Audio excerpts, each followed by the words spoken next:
जो है बड़े पैमाने पर अगर सरकार नहीं मानेगी, स्पीकर नहीं मानेंगे चर्चा कराने पर, तो हमको लगता है कि आने वाला समय जो है इन लोगों को जवाब देते नहीं बनेगा। बिहार की पूरी राजनीति मतदाता सत्यापन पे आकर के ठहर गई है। एक तरफ चुनाव आयोग के खिलाफ जिस तरह से माहौल बनते जा रहे हैं, दूसरी तरफ चुनाव आयोग रह रह करके कुछ इस तरह के शिगूफे छोड़ रहा है, जिससे ये लगता है कि चुनाव आयोग बिहार के पॉलिटिकल पार्टियों को डरा रहा है। उसने पिछले दिनों एक इशारा दिया था कि लगभग 1.5 करोड़ लोगों का नाम मतदाता सूची से हट सकता है। इसके खिलाफ तेजस्वी यादव ने बजाते फिर से एक प्रेस कॉन्फ्रेंस की और उसके बाद उन्होंने देश के 35 नेताओं को पत्र लिखा और आज बिहार विधानसभा का सत्र शुरू हुआ है और जिसमें तेजस्वी यादव ने साफ साफ धमकी दी है कि मतदाता सत्यापन पर बिहार सरकार को अपना स्टैंड क्लियर करना पड़ेगा। तो सभी नेताओं को हमने चिट्ठी लिखी है इस मुद्दे को लेकर और पार्लियामेंट में भी लोग जो है इस मुद्दे को उठा रहे हैं मजबूती के साथ, एक डायलैक्स के लोग, और बिहार में भी कल बहुत मजबूत तरीके से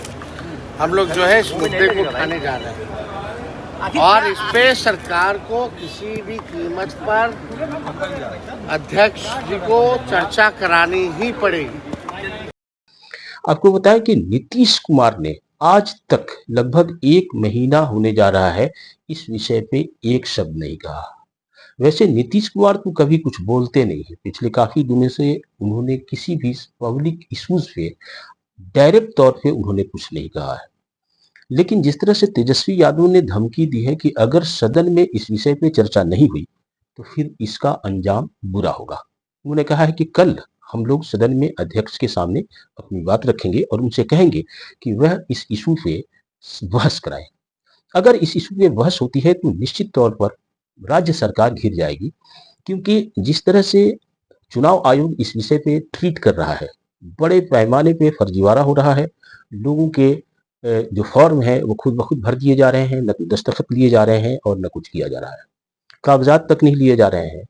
ऐसी स्थिति में चुनाव आयोग का ये कहना है कि 95% से ज्यादा लोगों के फॉर्म भरे जा चुके हैं, जबकि दूसरी तरफ हजारों हजार लोगों को पता भी नहीं है, उनके यहाँ बीएलओ गए भी नहीं है और उनके फॉर्म भर दिए गए हैं।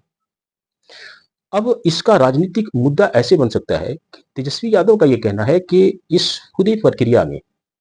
यादवों का नाम काटा जा रहा है, जहां पे यादव बहुल लोग हैं उनके नाम काटे जा रहे हैं, अल्पसंख्यकों के नाम काटे जा रहे हैं, पिछड़ों दलितों के नाम काटे जा रहे हैं। तो इस तरह से वह समाज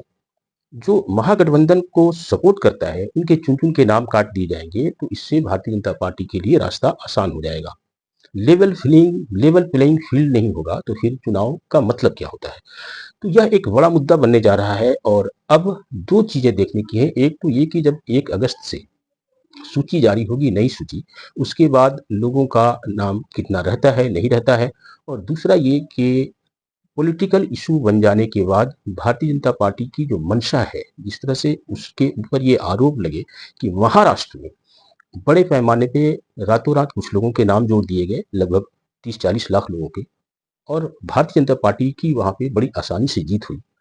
उसके रिवर्स यहाँ पे काम ये किया जा रहा है कि अपोजिशन के पार्टी के सपोर्टर मतदाताओं के नाम काट दिए जाए। तो ये कोई आसान सी बात नहीं है और बिहार की जनता इसे बर्दाश्त शायद ना करे, क्योंकि